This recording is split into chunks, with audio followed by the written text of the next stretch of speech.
ભારત માતા કી ઇન્કલાબ, જય જવાન। આજે આપણા લોકલાડીલા ઉમેદવાર શ્રી ગોપાલભાઈ ઇટાલિયાના સમર્થનમાં જે જનસભા મળી છે, ત્યારે મંચસ્થ મારા સાથીઓ અને સામે ઉભેલા તમામ વડીલો, યુવાનો, માતા બહેનો, મીડિયાના મિત્રો, પોલીસ અધિકારીઓ, આ મુસળધાર વરસાદમાં પણ કાર્યક્રમમાં સૌ ઉપસ્થિત થયા છો, ત્યારે એકવાર બધા માટે આપણે જોરદાર તાળીઓ પાડી લઈએ। સાથીઓ, 2022ની વિધાનસભાની ચૂંટણી હતી અને અમે જ્યારે ગોપાલભાઈ ઇટાલિયા અને ઈસુદાનભાઈ ગઢવીની આગેવાનીમાં વિધાનસભા લડતા હતા, ત્યારથી લઈને આજ દિન સુધી ગોપાલભાઈ સાથે ખૂબ સારી રીતે વાકેફ છે। એમની કાર્ય કરવાની રીત, એમની ભાષા, નાનામાં નાના માણસ સાથે રહીને કામ કરવાની એમની જે રીત છે, એમના પરથી અમને પણ ઘણું માર્ગદર્શન મળે છે, ઘણો સહકાર મળે છે। અને તમે તો બધાએ જોયું હશે કે 2022માં જ્યારે 5 ધારાસભ્ય તરીકે અમે ચૂંટાઈને વિધાનસભામાં ગયા અને વિધાનસભામાં પણ એ ગુજરાતના ખેડૂતો હોય, વિદ્યાર્થીઓ હોય, યુવાનો હોય, મહિલા હોય, કર્મચારી હોય, બેરોજગારો હોય, આદિવાસી હોય, દલિતો હોય, વંચિતો હોય, પીડિતો હોય, તમામ વર્ગના લોકો માટે અમે અવાજ બનીએ છીએ। અમારી કામગીરી બધા તમે જોતા હશો। અમારી કામગીરી તમને જોવા મળે છે ને, મોબાઈલના, સોશિયલ મીડિયાના માધ્યમથી જોવ છો ને બધાને? કામ ગમે છે અમારું? અમારું કામ ગમે છે?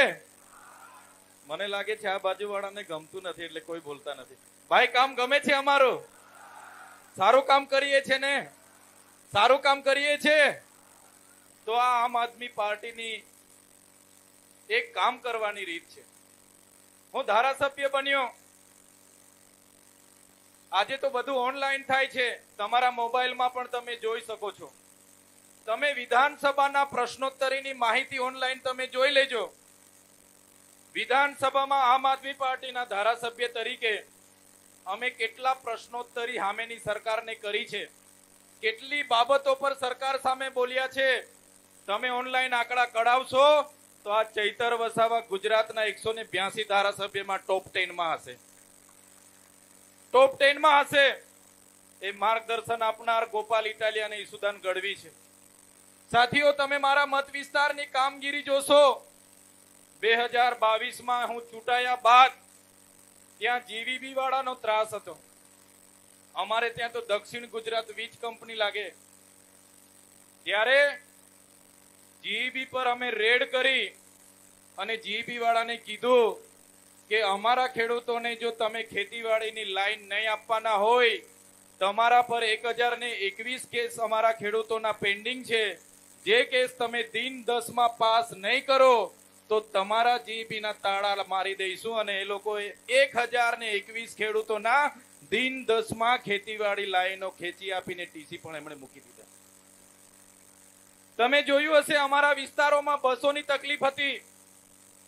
બસો માટે વિદ્યાર્થીઓ અમને ફોન કર્યા, કીધું ધારાસભ્ય સાહેબ અમે અપડાઉન કરીએ છીએ, સરકાર પૂરતી બસો આપતી નથી, ખકડદંત બસો મોકલે છે। તમે મારો વિડીયો જોયો હશે। અમે બસ ડેપો પર ગયા અને બસ ડેપોના મેનેજરને કીધું કે ભાઈ, અમારા વિદ્યાર્થીઓ માટે 1 અઠવાડિયામાં તમે 15 બસ નહીં મૂકશો તો તમારા ડેપાના તાળા મારી દઈશું। ને અઠવાડિયામાં તો દૂર, બીજા દિવસે 15 બસોનું શિડ્યુલ એ લોકોએ બનાવીને અમને આપી દેવું પડ્યું। સાથીઓ, આ કામ કરવાની રીત છે। દવાખાનાની બાબતો હોય, એ વિસ્તારમાં જંગલ ખાતાની બાબત હોય, આ વિસ્તારમાં ઇકો સેન્સિટિવ ઝોનની બહુ ગામડાઓમાં ફરિયાદ મળે છે કે અહીંયા ઇકો સેન્સિટિવ ઝોન લાગુ થવાનો છે। ઇકો સેન્સિટિવ ઝોન વન અને પર્યાવરણ મંત્રાલય કેન્દ્ર સરકાર દ્વારા 2014માં બનાવવામાં આવ્યો। જે પ્રકારે તમારે ત્યાં ઇકો સેન્સિટિવ ઝોન લાગુ થયો, એ જ પ્રકારે મારા મત વિસ્તારમાં અને મારા જિલ્લામાં 121 ગામમાં સોલપાણેશ્વર અભયારણ્યમાં ઇકો સેન્સિટિવ ઝોન લગાડવામાં આવ્યો। તાત્કાલિક ધોરણે તમામ ખેડૂતોના કટિયામાં ઇકો સેન્સિટિવ ઝોનની નોંધો પાડવામાં આવી। એ ખેડૂતે પોતાની જમીનો વેચવાની હોય, એને કરાવવું હોય, પંપ માટે કોઈને ભાડે આપવું હોય તો એને ના થાય, વેચાણ દસ્તાવેજ ના થાય, એ પરિસ્થિતિ અમારા વિસ્તારોમાં પણ પેદા થયેલી. સાથીઓ, અમે તમામ ગામોની ગ્રામ સભાઓની મીટિંગો લીધી. સરકારને એના નકારાત્મક ઠરાવો પસાર કરવા પડે, અમે પસાર કર્યા. હાઈકોર્ટમાં પિટિશન દાખલ કરી, કલેક્ટરો અને એસપી અને ત્યાંના રેવન્યુ ડિપાર્ટમેન્ટ સામે મોરચા લઈને અમે પડ્યા.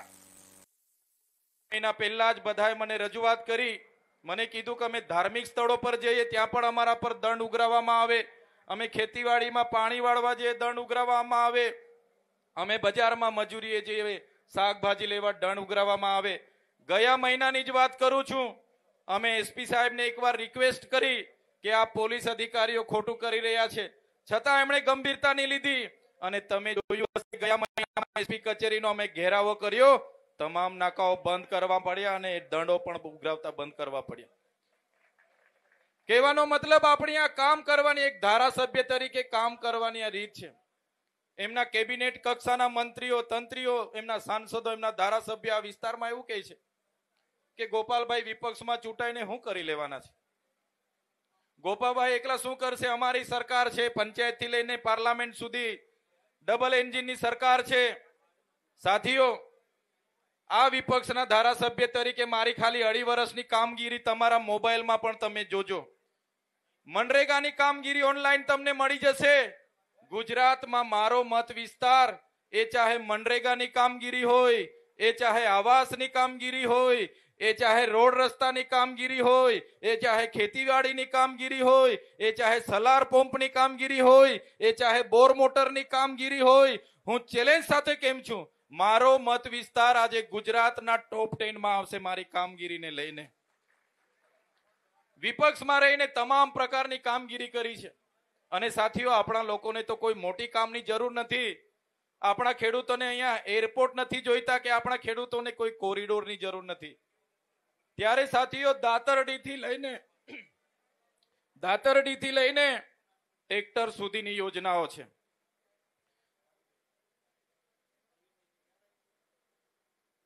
ખેડૂતો માટે અમે ધારાસભ્ય બન્યા પછી જોયું, દાતરડીથી લઈને ટ્રેક્ટર સુધીની યોજનાઓ છે. ખેડૂતને ટ્રેક્ટર જોઈએ, મિની ટ્રેક્ટર જોઈએ, કલ્ટી જોઈએ, પ્લાવ જોઈએ, રોટાવેટર જોઈએ, ગ્રીન હાઉસ જોઈએ, નેટ હાઉસ જોઈએ, ટીસ્યુ જોઈએ, પપૈયા જોઈએ, તરબૂચ જોઈએ. ખેડૂતને શું જોઈએ છે? પંપ જોઈએ, મોટર જોઈએ, બોર જોઈએ. ખેતીવાડીની તમામ પ્રકારની યોજનાઓ છે. પણ અહીંના નેતાઓ તમને બતાવે છે, તમને ખેતીવાડીના બોરની યોજના બતાવે છે, તમને ટ્રેક્ટર, કલ્ટી, પ્લાવની યોજના બતાવે છે, આવાસની યોજના કોઈ બતાવે છે? કોઈ નથી બતાવતા. ત્યારે એ કામ અમે ત્યાં કરીએ છીએ. મહિલાઓને સીવણ મશીન જોઈએ, શેરડી પિલાણનું મશીન જોઈએ. મહિલાઓ માટે પણ અનેક જાતની યોજનાઓ છે. બકરા પાલન છે, મરઘા પાલન છે, ગાય જોઈએ, ભેંસ જોઈએ, તમામ પ્રકારની યોજનાઓ છે. અમારા વિસ્તારોમાં અમે કરીએ છીએ. કોઈ ખેડૂત ખેતરે જાય છે, અકસ્માત એનું મૃત્યુ થાય છે, સાપના ડંખ મારવાથી મૃત્યુ થાય, વીજળી પડવાથી મૃત્યુ થાય, ઝાડ પડવાથી મૃત્યુ થાય, નદીમાં તણાઈ જાય કે કંઈ પણ ખેડૂતને થાય છે, એના પરિવારના કોઈ સભ્યને ખેતરમાં કંઈ થાય છે, તો એના માટે ડિઝાસ્ટર મેનેજમેન્ટમાંથી તાત્કાલિક અઠવાડિયામાં 4 લાખ રૂપિયા આપવાની જોગવાઈ છે. તમને અહીંના નેતા કોઈ કહે છે? કોઈ કહે છે? તાત્કાલિક 4 લાખ રૂપિયા આપવાની જોગવાઈ છે અને 2 લાખ રૂપિયા ખેતીવાડી ખાતાએ આપવાની જોગવાઈ છે. સાથીઓ, કોઈ વન્ય પ્રાણી, એ ચાહે સિંહ હોય, વાઘ હોય, દીપડો હોય, ચિત્તો હોય, કોઈ ખેડૂત પર હુમલો કરે છે અને કોઈ ખેડૂત કે એના પુત્ર કે એના પરિવારને કે એના મહિલાનું કોઈ મૃત્યુ થાય છે, આપણી વચ્ચે ગુજરાત પ્રદેશના પ્રભારી ગોપાલરાયજી આવી ચૂકેલા છે. એમને જોરદાર તાળીઓથી આપણે વધાવી લઈશું. ત્યારે સાથીઓ, અમારા વિસ્તારમાં અમે આ પ્રકારના કામો કરીએ છીએ. કોઈ ખેડૂત પોતાની વાડીમાં કામ કરે છે અને એને કોઈ વન્ય પ્રાણી એના પર એટેક કરે, હુમલો કરે અને ખેડૂતનું કદાચ મૃત્યુ થઈ જાય, તો અમે એ વિસ્તારમાં 10 લાખ રૂપિયા દિન 5 માં અપાવી દઈએ છીએ. અને કોઈ ખેડૂતનો હુમલો થાય, હાથ નુકસાન થાય, પગ પર નુકસાન થાય, એને 5 લાખ રૂપિયાની જોગવાઈ છે. અહીંના નેતાઓ તમને બતાવે છે, એટલી બધી યોજનાઓ છે, એટલી બધી ગ્રાન્ટો છે, પણ અહીંના નેતાઓને લોકોના કામ કરવામાં રસ નથી. અહીંના નેતાઓને ખેડૂતોનું કામ કરવામાં રસ નથી. બસ એમને પોતાના ખિસ્સા ગરમ કરવા છે, પોતાના ઘર ભરવા છે. ત્યારે સાથીઓ, ગોપાલભાઈનો સ્વભાવ, ગોપાલ ઇટાલિયા એક પોતે પણ નોકરી છોડીને પોલીસ ખાતામાં હતા. પોલીસની નોકરી એટલે ખૂબ સારી નોકરી. જે પ્રકારે હું ખેતીવાડી અધિકારી હતો, સરકારી નોકરી કરીને રાજીનામું આપીને આજે રાજનીતિમાં આવ્યો અને ધારાસભ્ય બન્યો. આજે મારી સાથેના લોકો ટીડીઓ છે. એ જ પ્રકારે ગોપાલભાઈ પણ હેડ કોન્સ્ટેબલ હતા અને ગોપાલભાઈ લોકોની સેવા માટે જાહેર જીવનમાં પોતાની નોકરી મૂકીને આવ્યા છે. ત્યારે ગોપાલભાઈને પોતાનો કોઈ સ્વાર્થ નથી. તમારી સેવા કરવા માટે વિસાવદરમાં લડવા માટે આવ્યા છે. એટલા માટે હું એમના વતી હું તમને વિનંતી કરું છું, વિધાનસભામાં જ્યારે આ વિસ્તારમાં અતિ વરસાદ થયો અને વરસાદમાં પાક નુકસાની થઈ, એના વળતર માટે બોલવાનું હતું.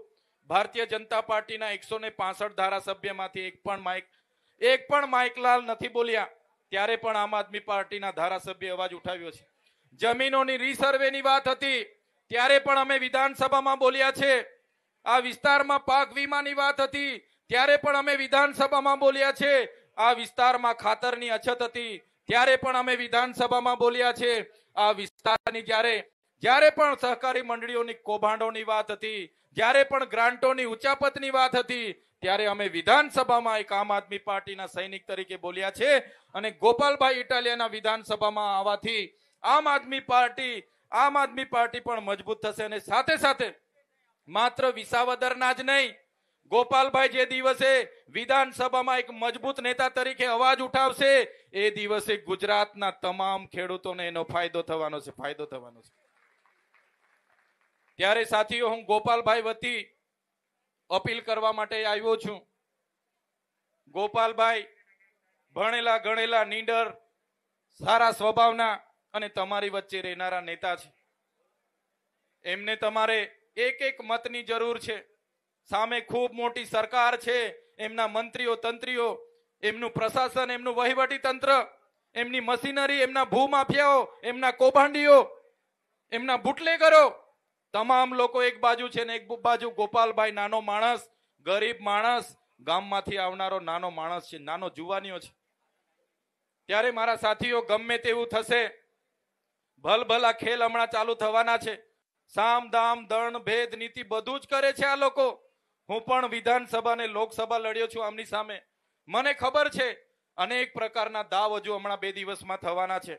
મારે સૌને નમ્ર વિનંતી છે, વરસાદ છે, મુસળધાર, ખેતીનું કામ આવી પડ્યું છે, પણ આ કામ પણ આપણા માટે ખૂબ જ મહત્વનું છે. ત્યારે બૂથની જવાબદારી કોઈને પણ ડર્યા વગર, ગભરાયા વગર અમે અહીંયા બેઠા છે. જ્યાં પણ કોઈ તમને પ્રશાસન કે ભારતીય જનતા પાર્ટીના લોકો ડરાવવાની વાત કરશે, અમે અહીંયા બેઠા છે, અમને યાદ કરજો, અમે ત્યાં તમને અડી જઈશું. કોઈને બીવાની જરૂર નથી. પહોંચી વળીશું, કોઈને ડરવાની જરૂર નથી. પણ આ ચૂંટણી જીતવી ખૂબ જ જરૂરી છે. એક બાજુ ભારતીય જનતા પાર્ટીનો અહમ છે, એક બાજુ વિસાવદર ભેસાણની ખેડૂતોનો સ્વાભિમાનનો સવાલ છે. માત્ર ગોપાલભાઈ ઇટાલિયા એકલા લડતા નથી, તમારે ને અમારે બધાએ આ ચૂંટણીમાં લડવાનું છે. ત્યારે હું આજ અપીલ કરવા માટે તમારી વચ્ચે હતો. છેલ્લા 10 દિવસથી મેં સાથીઓ દરેક ગામડામાં મીટિંગો, ખાટલા બેઠકો, રાત્રિ સભાઓ, ડોર ટુ ડોરના કેમ્પેન મેં કર્યા છે. જે પ્રકારે 2022માં મારી વિધાનસભાનો માહોલ હતો, જે પ્રકારે 2024માં મારી લોકસભામાં મારો વિધાનસભાનો માહોલ હતો, એ જ પ્રકારનો અહીંયા માહોલ છે. 2022માં મારી વિધાનસભામાં હું 43,000ની લીડથી ચૂંટાયો હતો. ગોપાલભાઈ પણ અહીંયા 30,000ની લીડથી ચૂંટાવાના છે. ચિંતા કરવાની જરૂર નથી. માત્ર 3 દિવસ તમે સંભાળી લો. 3 દિવસ આપણે કોઈ પણ જાતના કામને સાઈડ પર મૂકીને, મહત્વનું કામ છે, ઉજાગરા કરવા પડશે તો કરી લેજો, ભૂખ્યા રહેવું પડશે તો રહી જજો, પણ ગોપાલભાઈને એકવાર વિધાનસભામાં મોકલવાના છે. જે પ્રકારે લોકસભા હું 2024 લડ્યો, મારી વિધાનસભામાં મને 1,18,000 મત મળ્યા, 60,000ની મારી લીડ હતી. એ જ પ્રકારનો માહોલ અહીંયા છે. બધાએ મન બનાવી લીધું છે. પણ આ મહારથીઓ, આ કૌભાંડીઓ સામે તમારે 3 દિવસ અમને વિશ્વાસ આપવો પડશે કે 3 દિવસ તમે લડી લેવાના મૂડમાં છો. 3 દિવસ બધા જાગતા રહેશો ને? બધા હાથ ઊંચા કરીને કહેશો ગુજરાતના પરિવર્તન માટે 3 દિવસ બધા તૈયાર છો? 3 દિવસ બધા તૈયાર છો? તમે 3 દિવસ સંભાળી લેજો.